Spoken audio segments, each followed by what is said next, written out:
ونشهد أن سيدنا وسندنا وحبيبنا وحبيب ربنا وطبيبنا وطبيب أرواحنا محمدا عبد الله ورسوله الذي أرسله بالحق بشيرا ونذيرا وداعيا إلى الله بإذنه وسراجا منيرا فقد قال الله تبارك وتعالى في كلامه المجيد وفرقانه الحميد أعوذ بالله من الشيطان الرجيم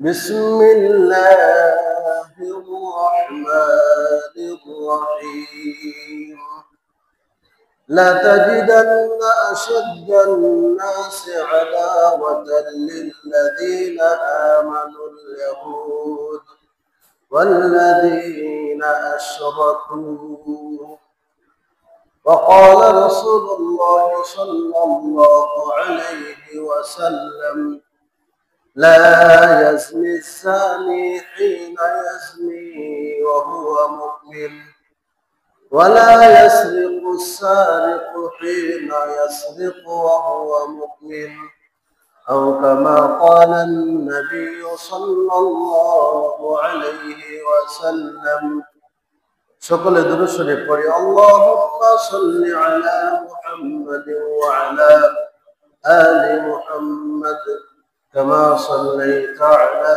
ইব্রাহিম ওয়া আলা আলি ইব্রাহিম ইন্নাকা হামিদুম মাজিদ আল্লাহুম্মা বারিক আলা মুহাম্মাদ ওয়া আলা আলি মুহাম্মাদ كما باركت على إبراهيم وعلى آل إبراهيم إنك حميد مجيد الحمد لله আমরা সর্বপ্রথম সেই মহান রব্বে জালালের শাহী দরবারে শুকরিয়া জ্ঞাপন করি যিনি আমাদের সকলকে আজকে পবিত্র জুমার দিনে দুনিয়ার সকল কাজ কর্ম থেকে ফারিগ করে জুমার 2 রাকাত ফরজ নামাজ আদায় করার উদ্দেশ্যে মসজিদে আগমনের তৌফিক দিয়েছেন সকলেই সে মহান রবের দরবারে শুকরিয়া জ্ঞাপন করি আলহামদুলিল্লাহ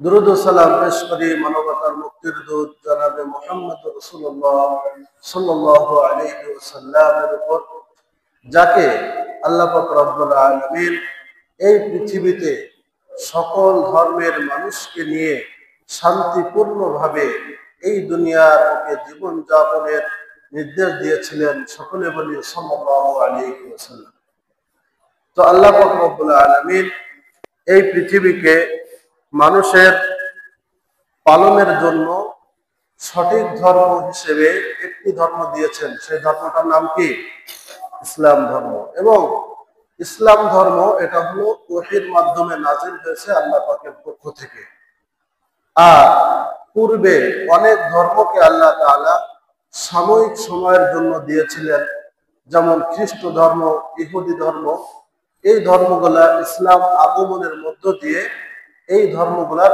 মেয়াদ শেষ হয়ে গিয়েছে কি হয়ে গিয়েছে মেয়াদ শেষ ডেট এক্সপায়ার হয়ে গিয়েছে তো একটা ঔষধের যদি ডেট এক্সপায়ার হয়ে যায় তাহলে ওই ঔষধটা খাইলে রোগ ভালো হবে নাকি রোগ বাড়বে কি হবে রোগ বাড়বে তো এজন্য ইসলাম আসার পর আল্লাহ তাআলার পক্ষ থেকে যদিও ইহুদি এবং খ্রিস্ট ধর্ম এসেছিল তারপরও এখন সেটা মানা যাবে না কারণ ঔষধের ডেট এক্সপায়ার হয়ে গেলে যেভাবে সেটা খাইলে রোগ ভালো হয় না বরং রোগ আরো বৃদ্ধি পায় অনুরূপভাবে ওই সকল ধর্ম যদি এখন পালন করা হয় তাহলে সওয়াবের জায়গায় কি হবে গুনাহ হবে কুফরি হবে অনুরূপভাবে কিছু ধর্ম আছে যেগুলা আল্লাহ তাআলা পাঠান নাই বরং মানুষের দ্বারাই কি সৃষ্টি হয়েছে যেমন মুশরিক ধর্ম অর্থাৎ মূর্তি পূজা যেটা আল্লাহ রাসূলের জামানায়ও আল্লাহ রাসূলের আগমনের পূর্বে মক্কায় ছিল তো এইভাবে পৃথিবীতে অসংখ্য ধর্ম সৃষ্টি হয়েছে। এই সকল ধর্মের মধ্যে মানুষের পালনীয় এবং আল্লাহ তাআলার পক্ষ থেকে মনোনীত ধর্ম হলো একমাত্র একটি, চিল্লায় বলেন সেটার নাম কি? ইসলাম ধর্ম। তো ইসলাম ধর্ম হলো শান্তির ধর্ম এবং সকল মানুষের অন্যান্য যারা রয়েছে তাদের উপরে ইসলামকে চাপিয়ে দেওয়ার বিধান আল্লাহ তাআলা দেন নাই, বরং ইসলাম ধর্ম যারা পালন করবে মুসলমান তারা নিজেদের ধর্ম পালন করবে।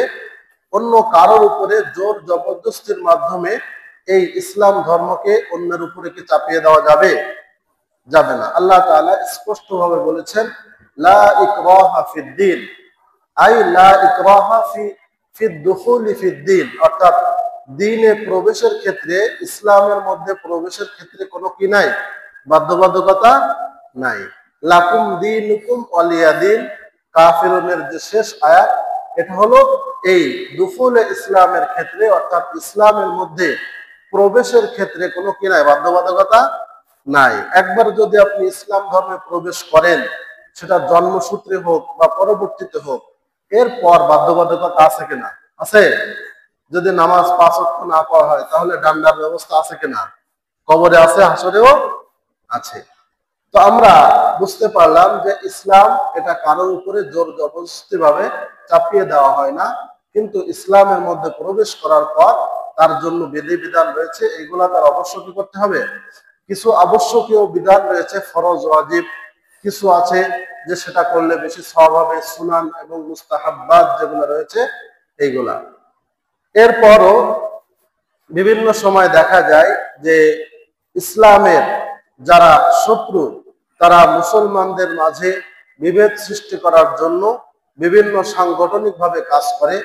ধর্ম বিষয়ক মন্ত্রণালয় থেকে আমাদেরকে গত সপ্তাহে একটি চিঠি দেওয়া হয়েছে যে বাংলাদেশে সাম্প্রদায়িক সম্প্রীতি বিনষ্ট করার জন্য এবং সাম্প্রদায়িক দাঙ্গা লাগানোর জন্য যে সকল জঙ্গি সংগঠন কাজ করছে, এই বিষয়ে জনসচেতনতা তৈরি করার জন্য আমাদের সকল বাংলাদেশের সকল মডেল মসজিদে নির্দেশনা দেওয়া হয়েছে। তো জঙ্গি সংগঠন বাংলাদেশে বিভিন্ন সময় যেগুলা স্থিতিশীল পরিবেশ নষ্ট করে এবং পরিবেশকে অস্থিতিশীল করে তোলে, এই ধরনের বিভিন্ন সংগঠন বাংলাদেশে কাজ করছে।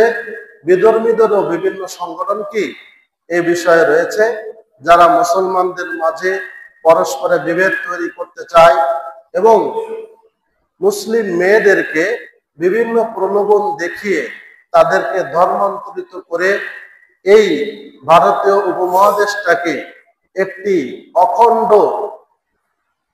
রামরাজ্য প্রতিষ্ঠা করার চেষ্টা অপচেষ্টা বিভিন্ন জঙ্গি সংগঠন বিভিন্ন সময় করে যাচ্ছে, চিল্লায় বলেন ঠিক কিনা? তাদের মধ্যে অন্যতম একটি সংগঠনের নাম কি? ইসকন। নাম কি? ইসকন। এটা মূলত সাধারণ হিন্দু যারা রয়েছে, এটা কিন্তু তাদের কোনো, আমরা অনেকে মনে করতে পারি যে এটা মনে হয় হিন্দুদের একটি সংগঠন, সাধারণ হিন্দু যারা হিন্দু ধর্ম শান্তিপূর্ণভাবে পালন করে তাদের কোনো সংগঠন এই ইসকন নয়। পৃথিবীর অনেক দেশ রয়েছে যে দেশগুলোতে এই জঙ্গি সংগঠন এটা নিষিদ্ধ, যেমন চীন রয়েছে, রাশিয়া, সিঙ্গাপুর, ফিলিপাইন, এভাবে অনেক দেশ, পশ্চিমা অনেক দেশ সহ আরব বিশ্বের সকল দেশে এর সাংগঠনিক কার্যক্রম পরিচালনা করা সম্পূর্ণভাবে কি রাষ্ট্রীয়ভাবে নিষিদ্ধ। মাত্র 500টি এদের মন্দির রয়েছে সারা বিশ্বে। কয়টা? 500। এই মন্দিরের আড়ালে তারা ধর্মীয় উপাসনার আড়ালে সেখানে তারা তাদের যে জঙ্গি কার্যক্রম এগুলা তারা কি করে? পরিচালনা করে। এমনকি বাংলাদেশেও বিভিন্ন সময় আমরা দেখতে পাই অনেক মুসলিম বোন তারা অপহরণের শিকার হয়, ধর্ষণের শিকার হয়। তাদের বিরুদ্ধে কেউ কথা বললে তাকে কি করা হয়? অপহরণ করা হয়। আছে না? গত কিছুদিন আগে এই সপ্তাহে গাজীপুরের একজন ইমামকে, খতিবকে, মহিবুল্লাহ সাহেবকে অপহরণ করা হয়েছিল এবং পঞ্চগড়ে তাকে অজ্ঞান অবস্থায় পাওয়া গিয়েছে। আপনারা শুনেছেন? শুনেছেন কিনা? তো এটা কি কোনো শান্তিপূর্ণভাবে যারা নিজ ধর্ম পালন করে, হিন্দু ধর্ম পালন করে, তাদের সঙ্গে কি আমাদের কোনো বিরোধ আছে? নাই। বিরোধ হলো যারা অস্থিতিশীল পরিবেশ তৈরি করতে চায়, হিন্দু মুসলিম দাঙ্গা লাগাতে চায়, তাদের বিরুদ্ধে আমাদের বক্তব্য, ঠিক না? এই জন্য আল্লাহ রসুল সাল্লাল্লাহু আলাইহি ওয়াসাল্লামের জামানা থেকে মুশরিকরা মুসলমানদের শত্রু হিসেবে তারা পরিগণিত হয়েছে। আল্লাহ রসুল যখন প্রাথমিক পর্যায়ে সাহাবায়ে কেরামকে আবিসিনিয়া, বর্তমান ইথিওপিয়া, নাম কি? ইথিওপিয়া দেশে যখন আল্লাহ রসুলের নির্দেশে কিছু সাহাবায়ে কেরাম সেখানে হিজরত করলেন, মক্কার মুশরিকরা আবিসিনিয়া, বর্তমান ইথিওপিয়ার ওই সময়ের বাদশার কাছে, নাজ্জাশী তার নাম ছিল, ওই বাদশার কাছে চিঠি লিখলো এবং বিভিন্ন উপঢৌকন থেকে তাকে উগ্রভাবে তাকে এইভাবে বলল, চিঠির মাধ্যমে আপনি মুসলমানদেরকে আবার মক্কায় ফেরত পাঠান, যেন আমরা মুশরিকদেরকে এবং মুসলমানদেরকে এই দুনিয়া থেকে, ওই মুশরিকরা আল্লাহ রসুলের বিরুদ্ধে চিঠি লিখলো যেন আমরা মুসলমানদেরকে এই দুনিয়া থেকে চিরতরে বিদায় করে দিতে পারি। নাউযুবিল্লাহি মিন যালিক। এরপর এই চিঠি পেয়ে ইথিওপিয়ার বাদশা নাজ্জাশী, তিনি অনেক ভালো মনের একজন মানুষ ছিলেন, আল্লাহ রসুলের একদল প্রতিনিধি দলকে তিনি আহ্বান করলেন এবং তাদের সামনে এই চিঠি পড়ে এটা একটি সাম্প্রদায়িক দাঙ্গা লাগানোর একটি চিঠি তিনি বুঝতে পেরে তাদের সামনে ওই চিঠিকে তিনি ছিন্ন ভিন্ন করলেন এবং তার জন্য মক্কার মুশরিকদের পক্ষ থেকে যে সকল উপঢৌকন পাঠানো হয়েছিল, ওই সকল উপঢৌকনকে আবার ওই মক্কার মুশরিকদের কাছে তিনি ফেরত পাঠিয়ে দিলেন। সুবহানাল্লাহ।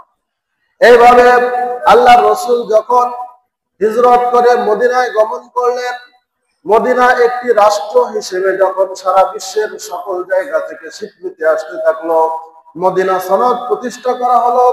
মদিনা সনদের অন্যতম একটি কলাম ছিল, এই মদিনায় সকল ইহুদি, সকল মুশরিক, সকল খ্রিস্টান, সকল মুসলমান শান্তিপূর্ণভাবে বসবাস করবে, কেউ কারোর দিকে আঙ্গুল তুলবে না, কেউ কারোর উপরে হামলা করবে না, কেউ কারোর ধর্মীয় অনুভূতিতে আঘাত করবে না, এমন একটি শান্তিপূর্ণ একটি রাষ্ট্র ব্যবস্থা, একটি সংবিধান আল্লাহ রসুল মদিনায় গিয়ে প্রতিষ্ঠা করেছিলেন। সুবহানাল্লাহ। কিন্তু দেখা গেল সর্বপ্রথম এই মদিনা সনদের এই সাংবিধানিক চুক্তি সর্বপ্রথম যারা ভঙ্গ করলো তারা হলো ইহুদিরা, আর দ্বিতীয় যারা ভঙ্গ করলো তারা হলো মুশরিক। তারা কি? এই মুশরিকরা এই মদিনা সনদের একটি যদি শান্তি চুক্তি হয়, আমরা ইসরায়েলের দিকে লক্ষ্য করলেও বুঝতে পারি, সেখানে কিছুদিন আগেও ডোনাল্ড ট্রাম্পের মাধ্যমে একটি শান্তি চুক্তি হয়েছে, যুদ্ধবিরতি চুক্তি। তার পরবর্তীতে একদিন পরে তারা আবার হামলা করছে, ঠিক না? করছে না? এই ইহুদি এবং মুশরিক এটা হলো মুসলমানদের সব থেকে বড় শত্রু। এটা আমার কথা না, আল্লাহ তাআলা কোরআনে কারীমের সূরা মাঈদার মধ্যে বলেছেন। আল্লাহ তাআলা বলেন, লা তাজিদান্না আশাদ্দান নাসি আদাওয়াতান লিল্লাযীনা আমানুল ইয়াহুদা ওয়াল্লাযীনা আশরাকু।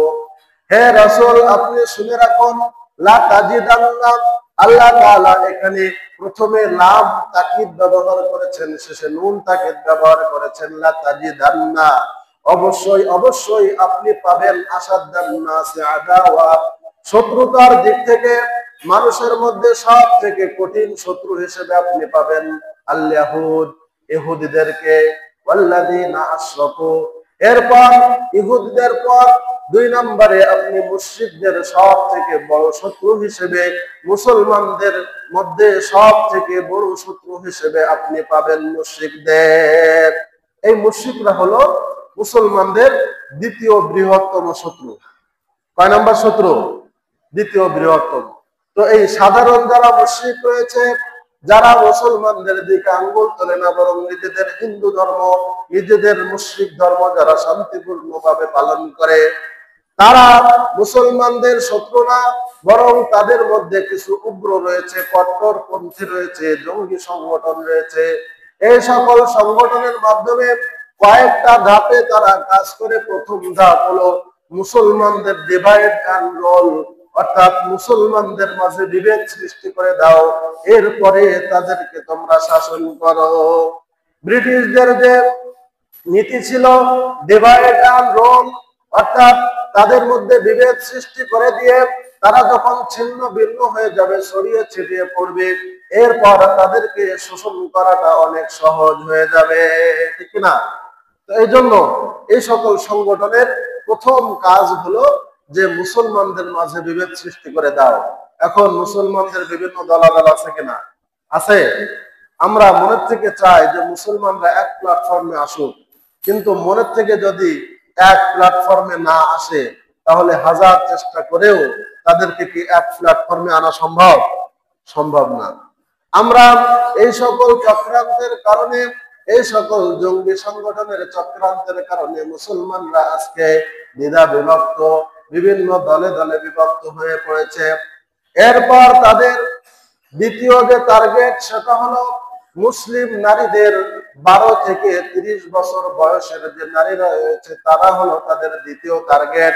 এই সকল নারীদেরকে তারা প্রেমের ফাঁদে ফেলে ভাগওয়া লাভ ফেরাপ নামে তাদের একটি সংগঠনের একটি কার্যক্রম রয়েছে, অর্থাৎ গেরুয়া প্রেমের ফাঁদ। কিসের ফাঁদ? প্রেমের ফাঁদ। মেসেঞ্জারে, হোয়াটসঅ্যাপে, বিভিন্ন জায়গায় হিন্দু বিভিন্ন ছেলেরা তারা মুসলিম কোমলমতি মেয়েদেরকে প্রথমে তারা নক দেয়। নক দিয়ে তারা বলে, আমি ইসলাম ধর্ম সম্পর্কে জানতে চাই, ইসলাম ধর্ম আমার খুব ভালো লাগে, আমি মুসলমান হতে চাই। এমন আছে কিনা? যদি সে মুসলমানই হতে চায়, তার জন্য মসজিদের ইমাম খতিব আছেন, হুজুররা আছেন। একজন মেয়ের কাছে যখন সে ইসলাম সম্পর্কে জানতে চায়, তখন বুঝতে হবে দাল মে কুছ কালা হ্যায়, ঠিক না? যে এর মধ্যে কোনো কিন্তু রয়েছে, এটা আমাদেরকে বুঝতে হবে। এইভাবে যখন তার এটা ওই মুসলিম মেয়ে বুঝতে পেরে যায়, তখন সে অন্যভাবে তাকে বিভিন্নভাবে হয়রানি করার চেষ্টা করে। ইসলাম ধর্ম সম্পর্কে প্রথমে জানতে চায়, এরপর তাকে বলে আমি বিয়ে করার পর আমি মুসলমান হয়ে যাব। এরপর আস্তে আস্তে তার দিকে, প্রেমের দিকে সে অগ্রসর হয়। এইভাবে এক পর্যায়ে অগ্রসর হতে হতে তাকে অপহরণ করার যদি প্রয়োজন হয়, তাহলে তাকে অপহরণ করে এবং তাকে সেই মেয়েটা ধর্ষণের শিকার হয়। যেমন গাজীপুরে গত সপ্তাহে 13 বছরের মাদ্রাসার একটি মেয়ে ধর্ষণের শিকার হয়েছে, হয়েছে না? ঠিক না? এইভাবে প্রতিনিয়ত অনলাইন অফলাইন বিভিন্ন পত্রিকা খুললেই আমরা দেখতে পাই যে মুসলিম মেয়েরা হিন্দু কর্তৃক, মুশরিক কর্তৃক তারা ধর্ষণের শিকার হচ্ছে। এইগুলা আমরা যদি মনে করি যে এইগুলো আসলে হয়তো অনাকাঙ্ক্ষিত বা কোনোভাবে হয়ে গেছে, না, বরং এটা পরিকল্পিতভাবে এই জঙ্গি সংগঠনের একটি কাজ। সেটা হলো মুসলিম মেয়েদের সতীত্বকে নষ্ট করে দাও এবং তাদের গর্ভে মুশরিক সন্তান তোমরা দিয়ে তোমরা পালিয়ে যাও। এজন্য বিভিন্ন সময় দেখা যায় মুসলিম অনেক বোনরা তারা হিন্দুদের বাসায় গিয়ে, হিন্দু সন্তানদের ছেলেদের বাসায় গিয়ে তারা অনশন করে বিয়ের দাবিতে, আছে না? দেখছেন কেউ? ফেসবুক, বিভিন্ন অনলাইন পত্রিকা সহ অফলাইন বিভিন্ন পত্রিকায়, প্রিন্ট মিডিয়াও এগুলো আমরা দেখতে পাই। এইগুলা এই জঙ্গি সংগঠনের অন্যতম একটি কাজ। এজন্য আমার আপনার করণীয় হলো, আমার আপনার সন্তান, বিশেষ করে যাদের মেয়ে সন্তান রয়েছে, স্কুল কলেজ ভার্সিটিতে যারা পড়ে, তাদের খোঁজ খবর নিতে হবে। আমরা গ্রামের যারা অভিভাবক রয়েছে, আমরা হলাম সব থেকে বেশি তাদের ব্যাপারে গাফেল। সন্তান স্কুলে যায়, কার সঙ্গে সেখানে চলাফেরা করে, কার সঙ্গে মেশে এবং ফোনে তার কার সঙ্গে কথা হয়, প্রয়োজনে তার কল লিস্ট চেক করতে হবে, তার মেসেঞ্জার, তার কথোপকথন চ্যাট লিস্ট চেক করতে হবে।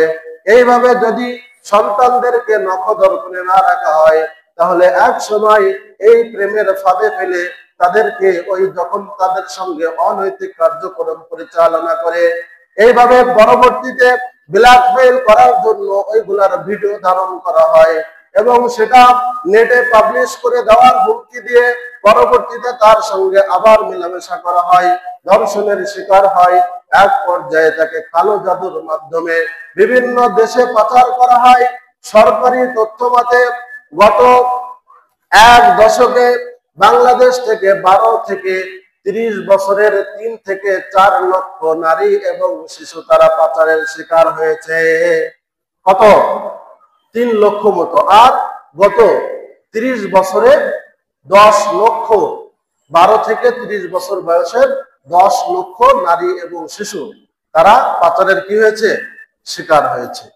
এই জন্য এই সকল জঙ্গি সংগঠন তারা প্রেমের ফাঁদে ফেলে ওই মুসলিম নারীকে বিভিন্ন কালো জাদুর মাধ্যমে তাদের ধর্মান্তরিত করে। প্রথমে ওই ছেলেটা তো বলেছিল আমি মুসলিম হব, এরপর তার উপরে পাশবিক নির্যাতন চালিয়ে তাকে এক পর্যায়ে হিন্দু ধর্মে ধর্মান্তরিত হওয়ার জন্য তাকে বাধ্য করা হয়, তাকে শাখা সিঁদুর পরানো হয়।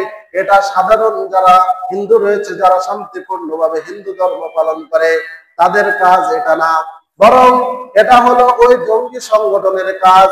তারা এইভাবে আস্তে আস্তে বিভিন্ন দেশের পতিতালয়ে এই সকল মুসলিম বোনদেরকে তারা পাচার করে দেয়। নাউযুবিল্লাহ। এজন্য আমাদের চোখ কান কি রাখতে হবে? খোলা রাখতে হবে।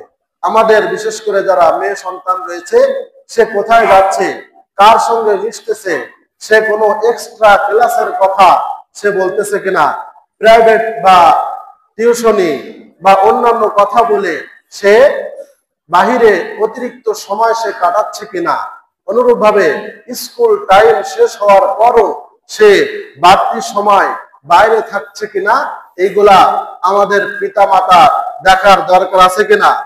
না হয় গাজীপুরের ওই ঘটনার মতো 13 বছরের, বিশেষ করে তাদের টার্গেট হলো মাদ্রাসার যারা ছাত্রী রয়েছে তারা তারা মাদ্রাসার মহিলা মাদ্রাসা, আলিয়া মাদ্রাসা, কারণ তাদের টার্গেট হলো মুসলমানের ঈমানকে নষ্ট করে তাদের গর্ভে মুশরিক সন্তান দিয়ে এই দেশ থেকে মুসলিমদেরকে পুরোপুরি মূলোৎপাটন করে এই দেশটাকে একটি হিন্দু অঙ্গরাজ্য প্রতিষ্ঠা করা। এটা হলো এই গেরুয়া এবং জঙ্গি সংগঠনের অন্যতম একটি কি লক্ষ্য। সাধারণ হিন্দুদের এটা কি না, লক্ষ্য না। এজন্য আমাদের সন্তানদেরকে প্রাথমিক পর্যায়ে তাদেরকে দ্বীনি শিক্ষা দিতে হবে, এই সকল বিষয়ে তাদেরকে সতর্ক করতে হবে। যদি আমি আপনি সতর্ক না করি, তাহলে দেখা যাবে নেক্সট টার্গেট আপনার আমার সন্তান, কলিজার টুকরা সন্তান হতে পারে, ঠিক না? প্রায় দেখা যায় পত্র পত্রিকায় যে অপহরণের শিকার হয়েছে মুসলিম তরুণীর কে হিন্দু কর্তৃক তাকে ধর্ষণের শিকার হয়েছে। এভাবে আপনারা দেখছেন, যারা বিভিন্ন সময় নেট ইউজ করেন বা অনলাইন পত্রিকাগুলো যারা দেখেন, তাদের নজরে এগুলা পড়ে থাকবে। তো এই জন্য আমরা সকলেই এই সকল জঙ্গি সংগঠন থেকে আমরা আমাদের সন্তানদেরকে কিভাবে রক্ষা করা যায় তাদের শিকার হওয়া থেকে আল্লাহ তাআলা আমাদের সকল সন্তানদেরকে যাবতীয় বিপদ আপদ থেকে হেফাজত করুন। সকলে বলে আমিন। ওয়া আখিরু দাওয়ানা আলহামদুলিল্লাহি রাব্বিল আলামিন।